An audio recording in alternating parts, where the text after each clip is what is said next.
Alhamdulillah hamdan katsiran thayyiban mubarakan fihi kama yuhibbu rabbuna wa yarda. Asyhadu an la ilaha illallah wahdahu la syarika lah wa asyhadu anna Muhammadan abduhu wa rasuluhu sallallahu alaihi wasallam. Wa sallallahu ala nabiyyina Muhammadin wa ala alihi wa man tabi'ahum bi ihsanin ila yaumiddin. Amma ba'd. Saudara-saudaraku jamaah rahimani wa rahimakumullah. Alhamdulillah, marilah kita panjatkan rasa syukur kepada Allah Subhanahu wa taala yang telah memberikan kepada kita berbagai macam bentuk kenikmatan, baik nikmat sehat, nikmat Islam, nikmat iman, dan juga nikmat sunnah. Karena ini adalah nikmat yang besar yang senantiasa harus kita ingat, kita syukuri, dan kita jaga. Dan kita bersyukur kepada Allah, kita gunakan nikmat pada keridhaan Allah. Mudah-mudahan Allah menambah nikmat yang telah kita terima. Amin Allahumma amin. Kesempatan yang berbahagia sore ini menggantikan beliau Ustaz Hasan. Kita akan bawakan tema secara tematik, yaitu bekal di hari tua. Seiring berjalannya waktu, gegap gempita hiruk pikuk dunia ini, tidak terasa umur kita sudah semakin tua.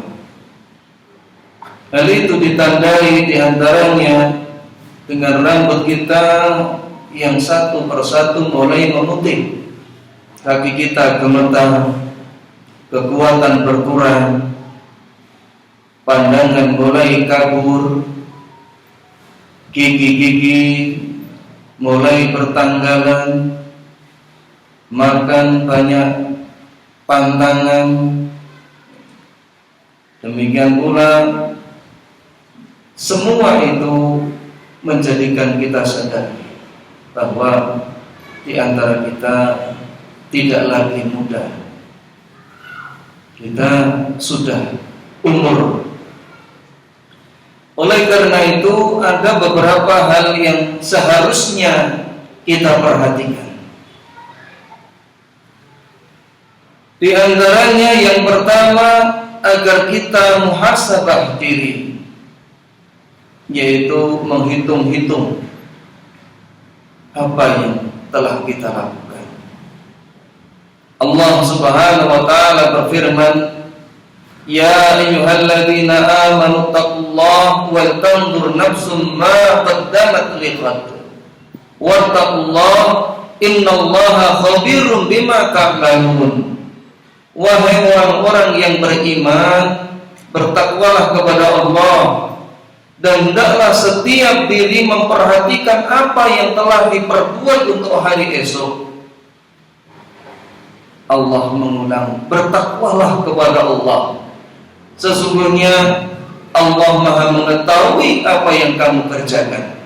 Di dalam surat Al-Hasr 59 ayat 18.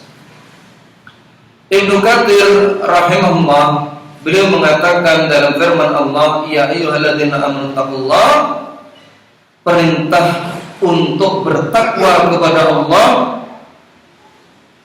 yang pengertiannya mencakup mengerjakan apa yang diperintahkan oleh Allah dan meninggalkan apa yang dilarangnya.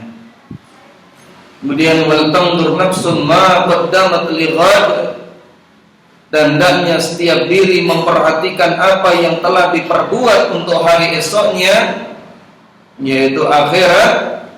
Yakni hitunglah diri kalian sebelum kalian dimintai tanggung jawab, dan perhatikanlah apa yang kalian tabung buat diri kalian berupa amal-amal soleh untuk bekal hari kalian dikembalikan, yaitu dihadapkan kepada Tuhan.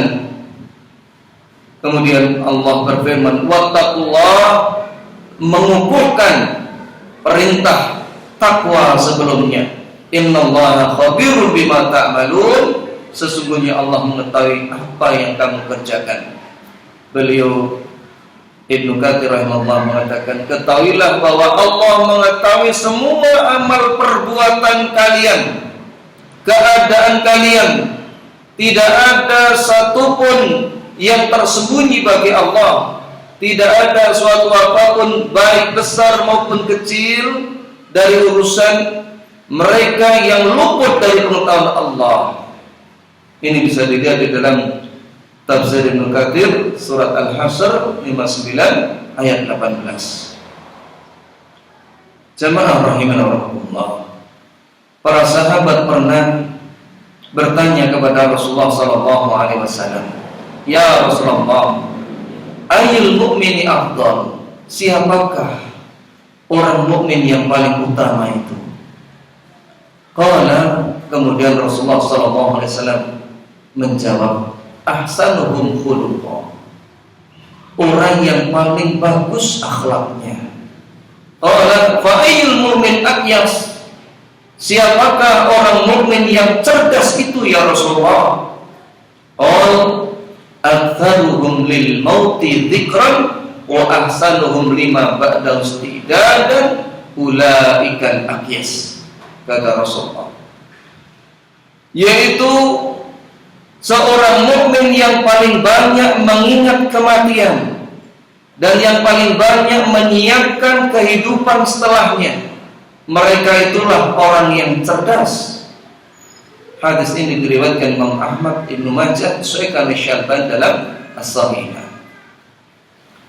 Hendaknya kita memperhatikan perkara-perkara yang wajib. Adakah yang tertinggal? Adakah yang terbengkalai, tersia-siakan? Maka kita segera untuk berusaha melakukannya. Kemudian dilihat lagi, apakah kita masih terjerumus di dalam perkara-perkara yang haram? Karena kita sudah umur, mungkin masih terjerumus ke dalam riba. Hendaknya kita segera bertobat, kita hentikan. Oleh karena itu, poin yang kedua di dalam bekal di hari tua, yaitu bertobat dari kesalahan. Sudah menjadi ketentuan Allah bahwa manusia pasti memiliki kesalahan dan juga kekurangan yang banyak. Oleh karena itu disyariatkan untuk bertobat kepada Allah Subhanahu wa taala. Ibnu Qudamah berkata, bila Allah menghendaki kebaikan seorang hamba, Allah akan membuat hamba tersebut mengetahui aib-aibnya sehingga dirinya mudah untuk memperbaiki. Ini berbeda dengan orang yang mereka tidak ada peduli dengan dirinya, mau melakukan kemaksiatan, dosa besar, tidak peduli. Akan tetapi orang-orang yang beriman, yang Allah berikan karunia kepadanya, nikmat kepadanya, akan ditunjukkan keburukan-keburukan itu pada dirinya, sehingga dirinya ini segera memperbaiki. Di mana kesalahanku, di mana kekuranganku? Ibarat orang sakit, maka dia mengambil satu obat yang tepat untuk menghilangkan penyakit tersebut. Allah Subhanahu wa taala berfirman, "Ya ayyuhalladzina amanu tubu ilallahi taubatan nasuha." Wahai orang-orang yang beriman, bertobatlah kepada Allah dengan taubat yang sebenar-benarnya. Sebutkan dalam surat At-Tahrim 66 ayat 8. Rasulullah SAW juga bersabda, "In tajtanibu kaba'ira ma," Allah Subhanahu wa taala juga berfirman, "In tajtanibu kaba'ira ma tunhauna anhu nukaffir ankum sayyi'atikum wa nudkhilkum mudkhalan karima." Jika kamu menjauhi dosa-dosa besar di antara dosa-dosa yang dilarang kamu mengerjakannya, niscaya kami hapuskan kesalahan-kesalahan kamu, dosa-dosa kecil, dan kami masukkan kamu ke tempat yang mulia, yaitu surga. Disebutkan dalam surat An-Nisa keempat ayat 31. Allah Subhanahu wa taala juga berfirman, "Walladzina idza fa'alu fahishatan aw dhalamu anfusahum dzakarallaha fastaghfiru lidzunubihim wa may yastaghfiru dzunuba wa may yaghfiru dzunuba illa Allah wa lam yusirru ala ma fa'alu wa hum ya'lamun." Dan orang-orang yang apabila mengerjakan perbuatan keji lalu atau mendolimi dirinya, kemudian dia ingat kepada Allah, kemudian memohon ampun atas dosa-dosanya. Dan siapa lagi yang dapat mengampuni dosa-dosanya selain Allah? Dan mereka tidak meneruskan perbuatan dosa sedang mereka mengetahui. Disebutkan dalam surat Al-Imran 3 ayat 135. Rasulullah SAW bersabda, "Wallah inni la astaghfirullah wa atubu ilaihi fil yaumi akthar min 70 marrah." Demi Allah, kata Rasulullah, sungguh aku selalu istighfar, memohon ampun kepada Allah dalam satu hari lebih dari 70 kali. Hadis riwayat Imam Bukhari. Dalam riwayat yang lain 100 kali. Ini Rasulullah yang telah diampuni apa yang telah dikerjakan maupun apa yang belum dikerjakan, Allah ampuni. Tapi Allah Rasulullah SAW masih melakukan taubat setiap hari, istighfar tidak kurang dari 70 kali. Bayangkan dengan kita, kadang-kadang kita sibuk dengan sesuatu yang tidak bermanfaat, bahkan sibuk dengan sesuatu yang dosa. Waliyadzubillah.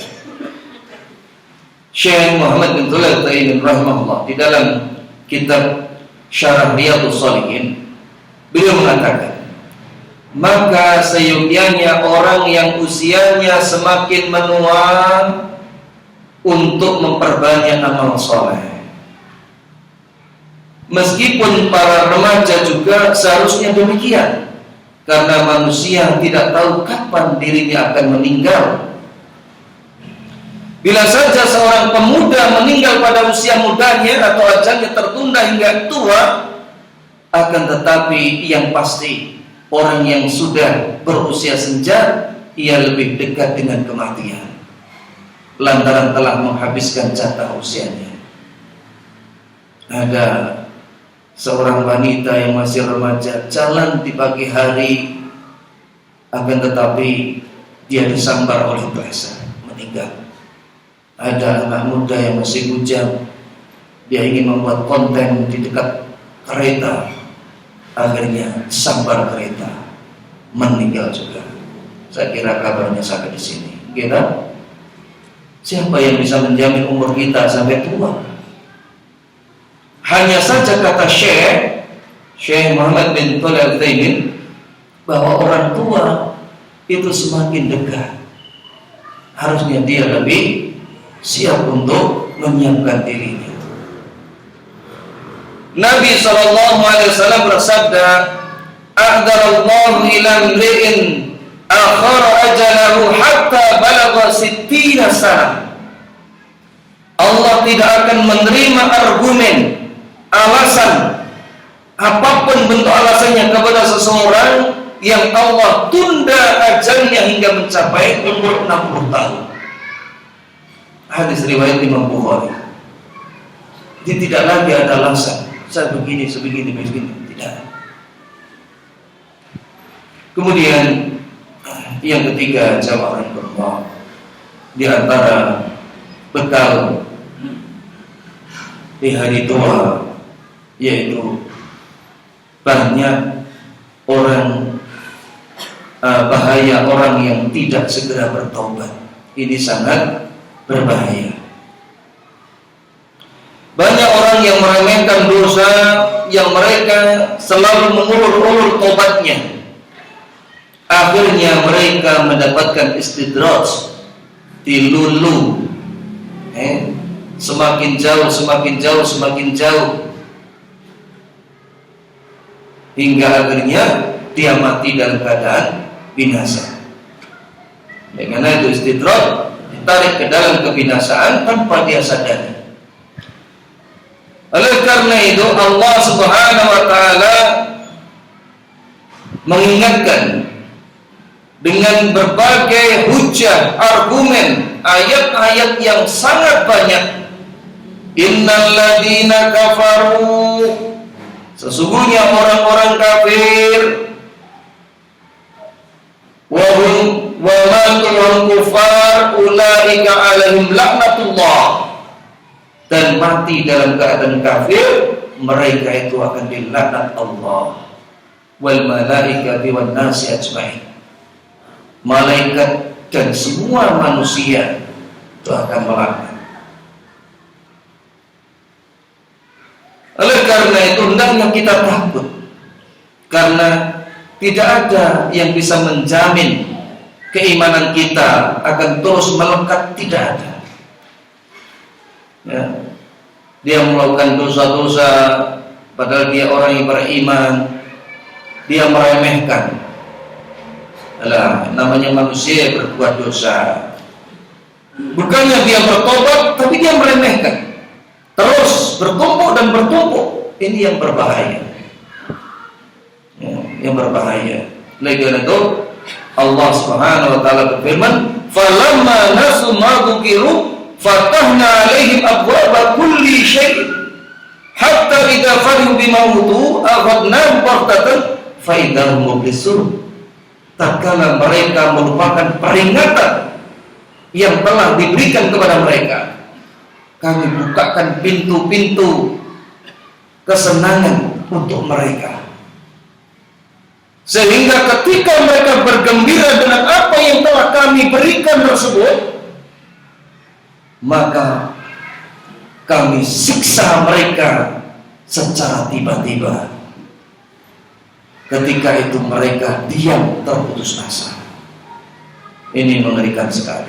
Sebutkan di dalam surat Al-An'am 6 ayat 44. Rasulullah SAW juga menyebutkan di dalam hadis, inna ahadakum la ya'malu bi amali ahli jannah hatta ma yakunu bainahu wa bainaha illa dhira' fa yasbiqu 'alal kitab fa ya'malu bi amali ahli an-nar fa yadkhuluha. Tidaklah salah seorang di antara kalian itu yang mengamalkan amalan penduduk surga, sehingga antara dirinya dengan surga itu tinggal satu dirham, akan tetapi catatan takdir telah mendahulunya, sehingga dia melakukan amalan penduduk neraka dan dia mati dalam keadaan seperti itu, maka dia masuk ke dalam neraka. Disebut dalam hadis riwayat Bukhari dan juga Muslim. Qatadah rahimahullah mengatakan dalam surat Al-An'am, surat yang ke-6 ayat 44 tersebut, dan tidak sekali-kali Allah menyiksa suatu kaum melainkan di saat mereka tidak menyadarinya, ya. Di saat mereka lalai serta sedang tenggelam dalam kesenangannya. Karena itu janganlah kalian terpedaya oleh ujian Allah, karena sesungguhnya tidaklah terpedaya oleh ujian Allah kecuali kaum yang fasik, durhaka. Disebutkan dalam Tafsir Ibnu Katsir surat Al-An'am 6 ayat 44 tersebut. Allah Subhanahu wa taala juga berfirman, "Wa la yahsabanna alladziina kafaru annama numli lahum khairul li anfusihim, innama numli lahum liyazdadu isman wa lahum adzabun muhin." Dan jangan sekali-kali orang-orang kafir itu mengira bahwa tenggang waktu yang kami berikan kepada mereka itu baik bagi mereka. Sesungguhnya tenggang waktu yang kami berikan kepada mereka hanyalah agar dosa mereka semakin bertambah dan mereka akan mendapatkan azab yang sangat menghinakan. Dalam surat Al-Imran surat ketiga ayat 178 ada rombongan ini mau berwisata, maka di dalam kendaraan tersebut ramai-ramai Ya, mungkin rombongan RT ataupun keluarga besar, dia bawa ya tape dengan lengkap alat-alat untuk karaoke. Di situ berdendang ria, semuanya senang. Tapi tiba-tiba terjadilah kecelakaan yang sangat mengerikan sekali. Tertawa terbahak-bahak tersebut ganti dengan tangisan yang menyayat hati. Kehilangan saudara-saudaranya, suami-suaminya, istri-istrinya. Oleh karena itu waspada ketika maksiat itu terjadi di sekeliling kita. Jangan sampai kita terkena imbasnya.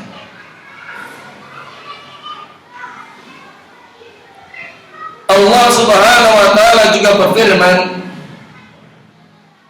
di mana menggambarkan bahwa sebagian orang itu ketika mendapatkan kelonggaran dianggap Allah itu suka, senang.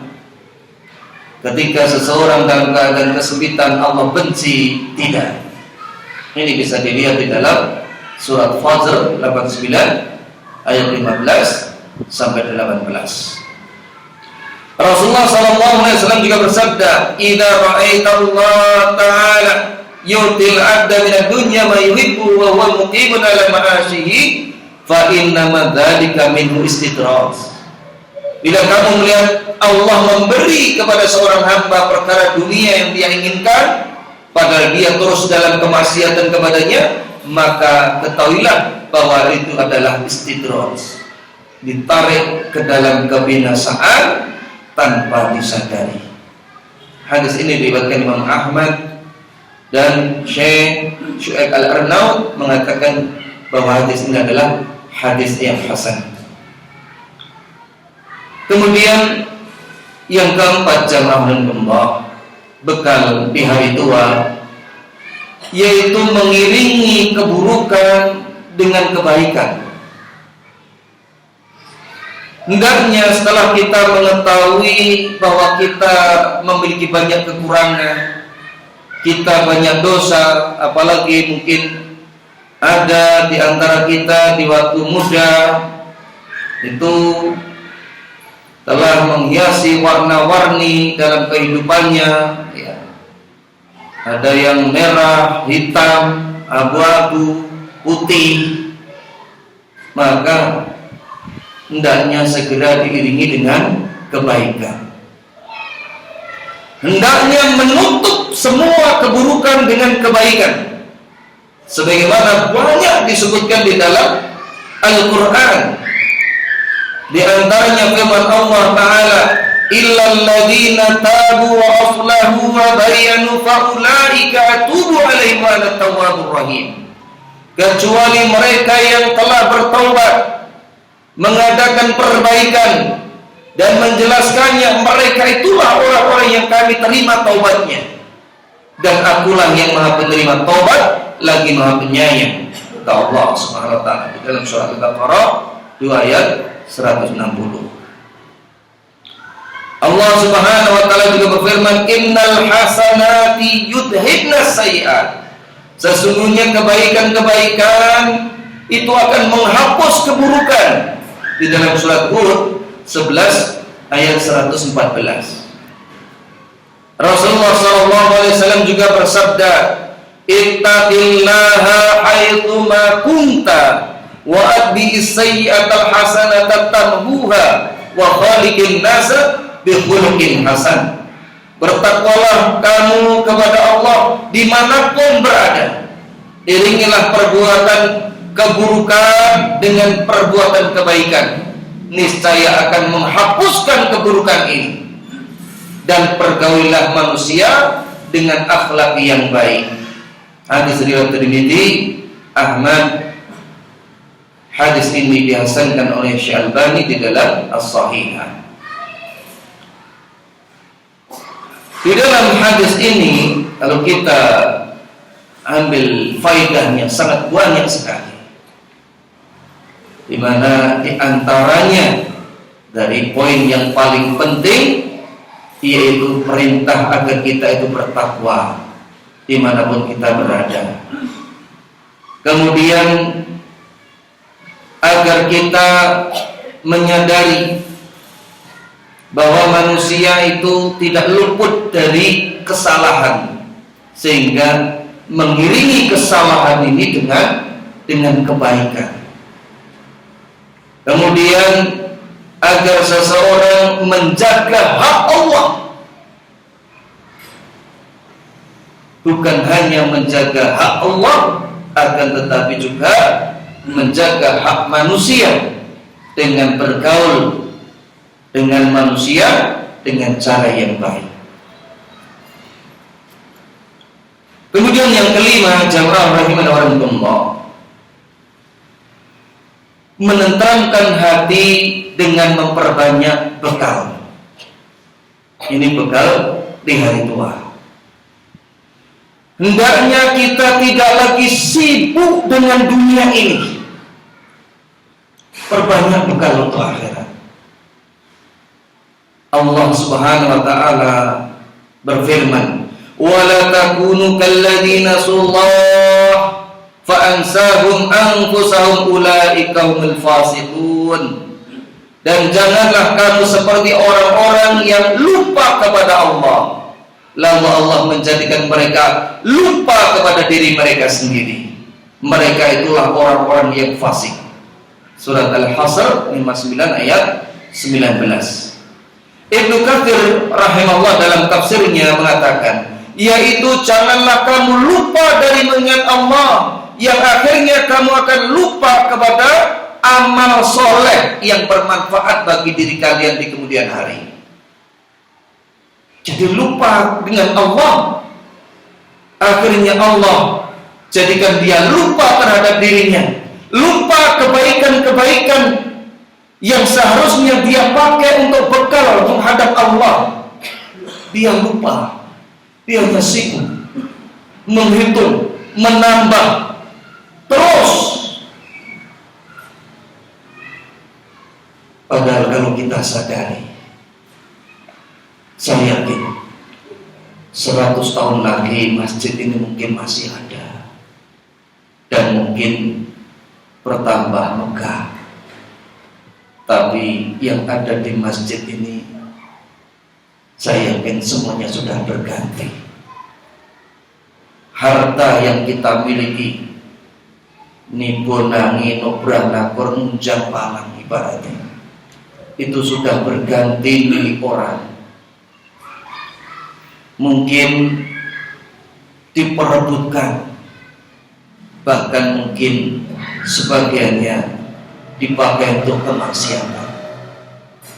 Bukan hal tercela dalam arti kita meninggalkan harta untuk ahli waris kita, tetapi berapa banyak di antara kita sibuk untuk terus mencari, lupa terhadap keuntungan yang membawa kepada dirinya kebaikan. Saya pernah menyampaikan, ada seseorang yang dia meninggal, itu meninggalkan kurang lebih hampir 40 miliar. Sampai hakim ini bingung mencari siapa yang menjadi ahli warisnya. Jadilah orang tersebut temu, ini masih ada hubungannya. Akhirnya ditemukan. Ya. Kira-kira kalau antum itu senang enggak tiba-tiba dapat warisan segitu banyak? Masya Allah, bingung meletakkan kemana. Mungkin tadinya ini bukan antum ya, orang tersebut gembel, kontraktor, maksudnya kontrak sini kontrak sana, tiba-tiba dapat 40 miliar. Setelah uang ini dimiliki, maka hakim ini berkata, "Pak, Anda mendapatkan harta sekian banyak ini tanpa susah payah." "Iya, kenapa?" Kemudian hakim ini mengarahkan sedikit, "Bagaimana kalau dari sekian miliar ini 2 miliar atau sekian miliar untuk membuat masjid yang diatasnamakan pemilik harta ini. Apa jawaban orang ini? Tidak bisa. Ini sudah harta saya, hak saya semuanya. Apa yang bisa diambil pelajaran untuk kita ya, saudara-saudara? Ternyata yang mencari banting tulang siang malam mikir, memeras keringat, tenaga, akhirnya ditinggalkan. Justru yang mendapatkan orang lain. Setelah dia dapatkan, tak secuil pun yang diberikan untuk kebaikan pemiliknya. Alangkah mengerikan. Ini kita ambilkan dari salah seorang ustaz yang mengisahkan hal ini. Kita lanjutkan. Ayat yang semakna ini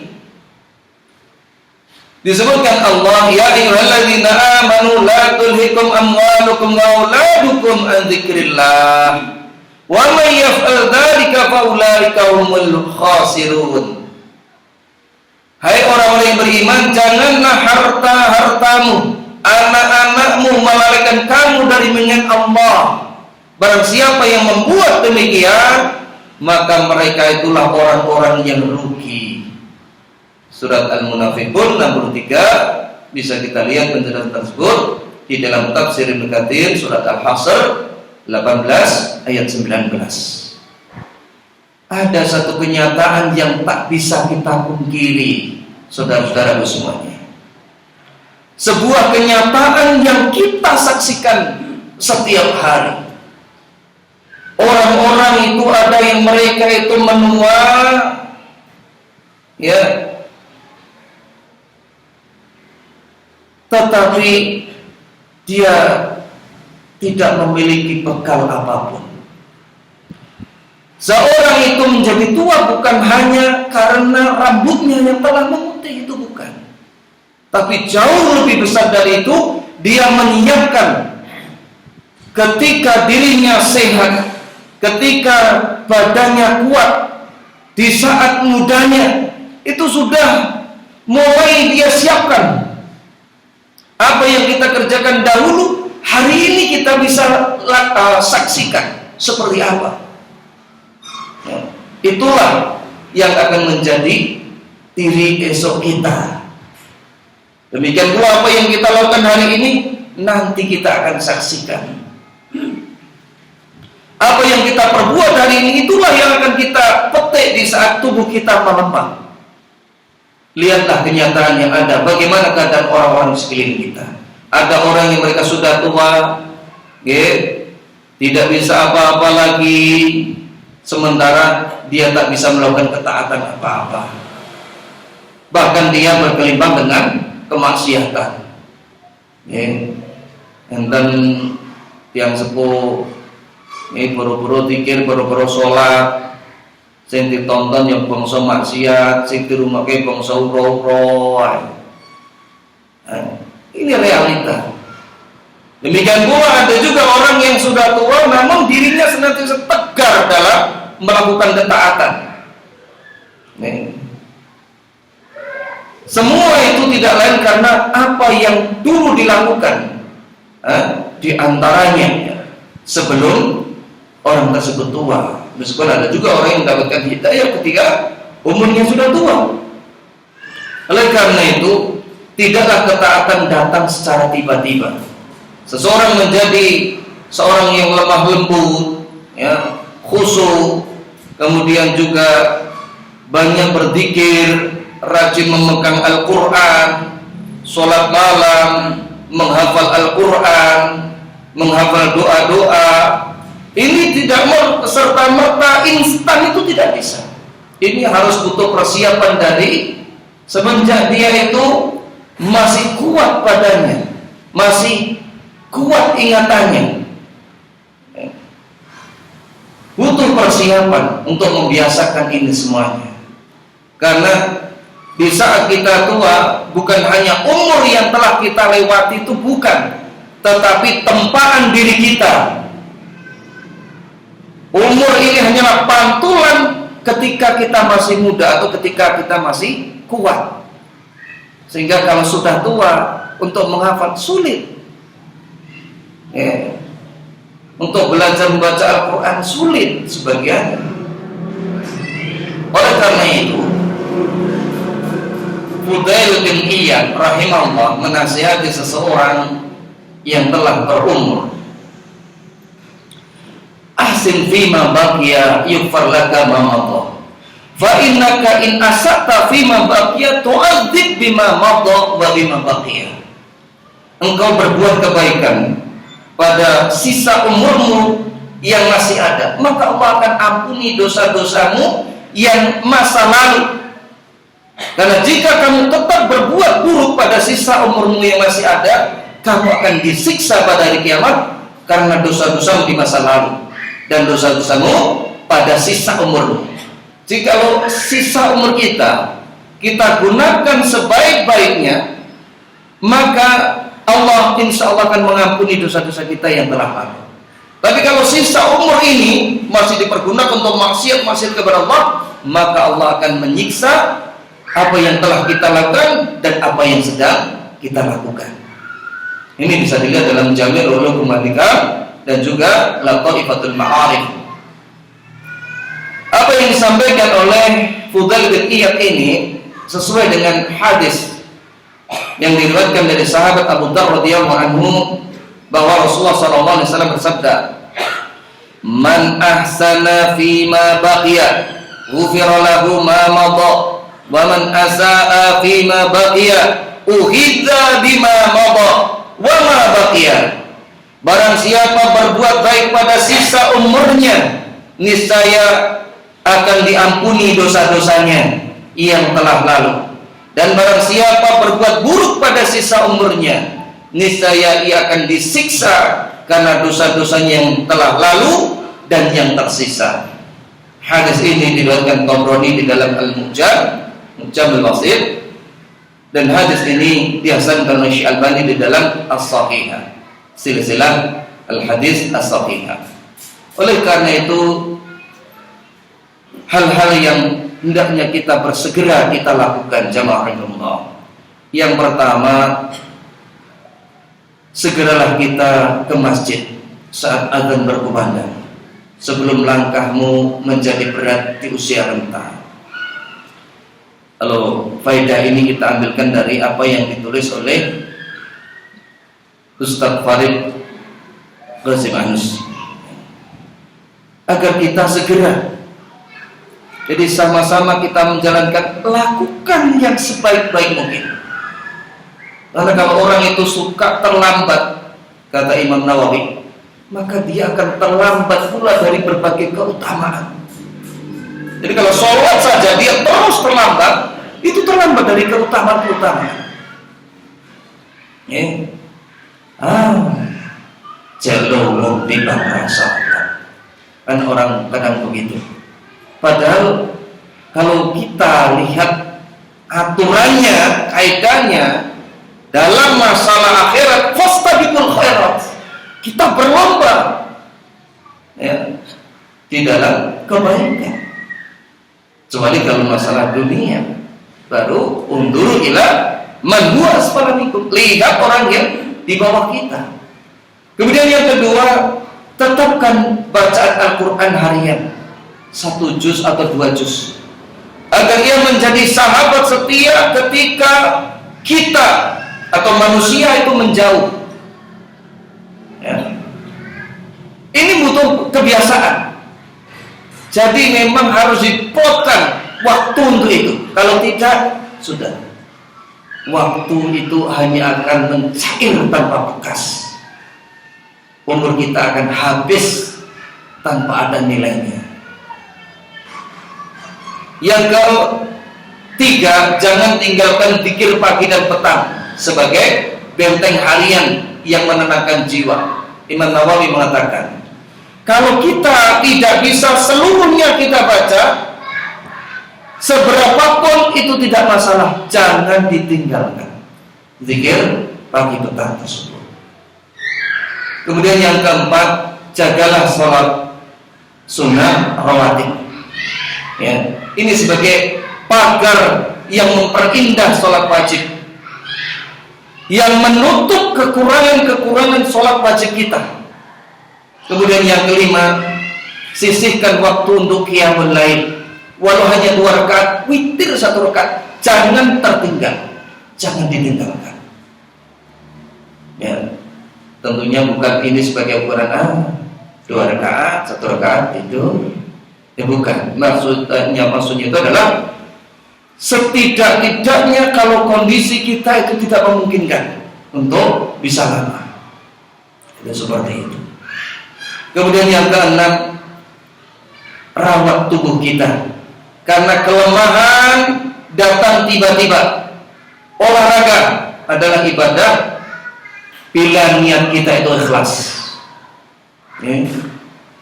Kalau memungkinkan istri kita diajak jalan-jalan. Saya salah satu termasuk yang sering jalan-jalan sama istri saya, jujur. Selain yang lain. Kemudian yang ketujuh, basahilah lisanmu dengan zikir. Amal yang paling lembut bagi tubuh, namun paling dalam pengaruhnya bagi hati. Ini saya ambilkan dari renungan iman oleh Ustaz Farid Qasim Anus. Jazakumullah, ini yang kita sampaikan. Mudah-mudahan Allah senantiasa menjaga masa tua kita dan tidak menjadikan sengsara, pikun dan tersia-sia. Dan mudah-mudahan Allah mewafatkan kita semuanya dalam keadaan husnul khatimah. Amin Allahumma amin. Ini yang kita sampaikan. Insyaallah tidak ada pertanyaan, nggih. Saya kira cukup. Kita tutup dengan doa kafaratul majlis. Subhanakallahumma wa bihamdika, asyhadu an la ilaha illa anta, astaghfiruka wa atubu ilaik. Wa akhiru da'wana alhamdulillahirabbil alamin. Assalamualaikum warahmatullahi wabarakatuh.